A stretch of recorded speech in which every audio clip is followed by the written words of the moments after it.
ṣebí àwọn àgbà lọ wọ́n bọ̀ wọ́n ní gbogbo ẹni tó bá ń jìṣẹ́ lọ́wọ́ kó fọkàn balẹ̀ nítorí wípé ọjọ́ ọ̀la ti súnmọ́, bẹ́ẹ̀ ẹni tí ìyà bá ń jẹ lọ́wọ́ kó fi ọkàn balẹ̀, àsìkò ọ̀rọ̀ náà ti wọlé tán o.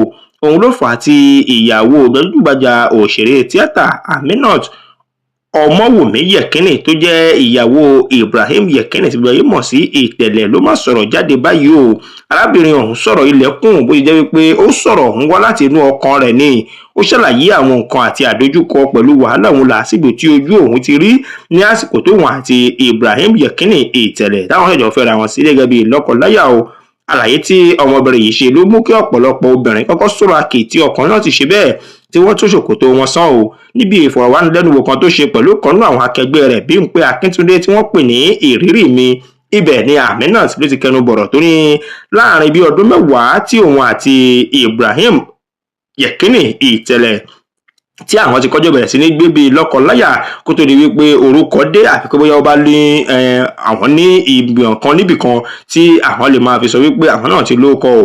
Ó ṣàlàyé bí àwọn ọ̀rẹ́ rẹ̀ ṣe máa ń bu ẹnu àtẹ́ lù ú lásìkò yìí wípé irú ọkọ̀ wo lọkọ rẹ̀ gbé kiri yìí ò bá fi ilẹ̀ kó wá mi ṣe, ṣùgbọ́n arábìnrin yìí ní wípé nítorí ìfẹ́ tó ní sí Ibrahim Yẹ̀kínì Ìtẹ̀lẹ̀ òun ló fà á tí òun fi ṣe kíni tóun máa fi dúró ti di òní o. Ó ní kì í ṣe pé bóyá owó ni kọ́lé oṣù ní lásìkò yìí tàbí bóyá ájù kan ò ní àwọn lọ́ọ́ rí ṣe tó sọ pé àwọn ṣoríire. Ó ní ṣùgbọ́n òun kàn déédéé dúró tì í nítorí wípé oníwà ìrẹ̀lẹ̀ ni Ibrahim Yẹ̀kínì Ìtẹ̀lẹ̀ pẹ̀lú pàápàá wá fi ẹyọ kan sí o wípé ó jẹ́ èèyàn tó ní ìwà tútù tó sì tún ní ìbẹ̀rù Ọlọ́run lọ́kàn. Ó ní eléyìí ló fà á tí òun fi wò wípé kàkóhù dúró ti ọkùnrin ọ̀hún náà, òun yà dúró ti ọkùnrin ọ̀hún náà ní kàkóhù fílẹ̀ òun yà dúró tì náà ni o. Gẹ́gẹ́ bí ọ̀rọ̀ ọ̀hún tí arábìnrin ọ̀hún ṣiṣọ́ lójú ẹ̀ o. Ó ní gbogbo ìgbà tí arákùnrin tí ṣe ọkọ òun Ibrahim Yẹ̀kínì Ìtẹ̀lẹ̀ tó bá ti fẹ́ hùwà tí ò dáa, òun ló máa ń rántí pé Ọlọ́run máa wà lókè, inú Ọlọ́run ò sì ní dùn sí irúfẹ́ ìwà báyìí.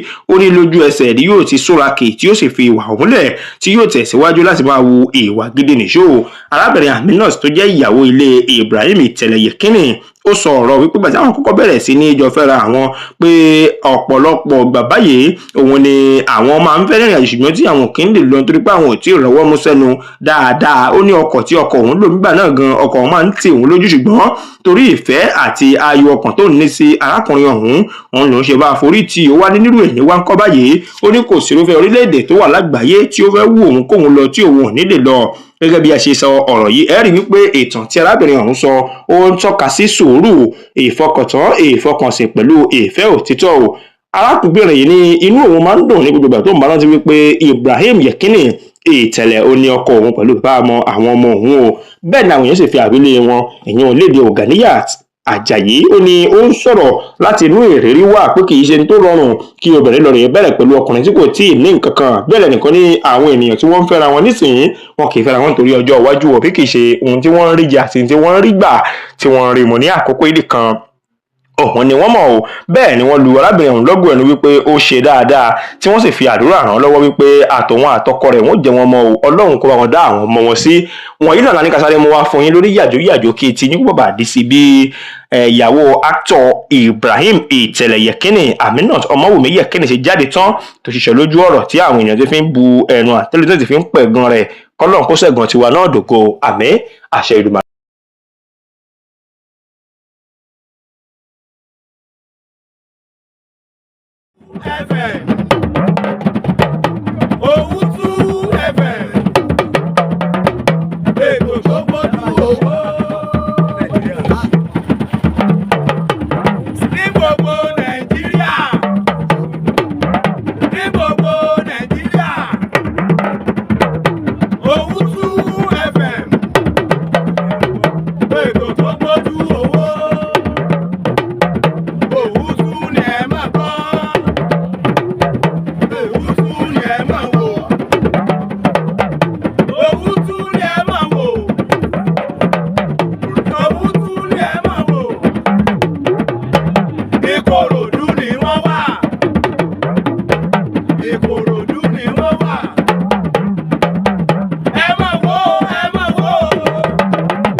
ètò tó gbámúṣé polówó ọjà kájébù gbẹ́jẹ́, ètò tó fa kọyọ nílé iṣẹ́ Owutu FM láti máa gbọ́, nílé iṣẹ́ Owutu FM, the mouthpiece of the grassroots. Ìyá Ṣàlí lórí bẹ́ẹ̀, nílé iṣẹ́ Owutu FM má yí kúrò níbẹ̀ má gbọ́, Ìyá Ṣàlí náà ni. Thanks for watching. Kindly subscribe to our YouTube channel, Owutu FM Lagos. Bye.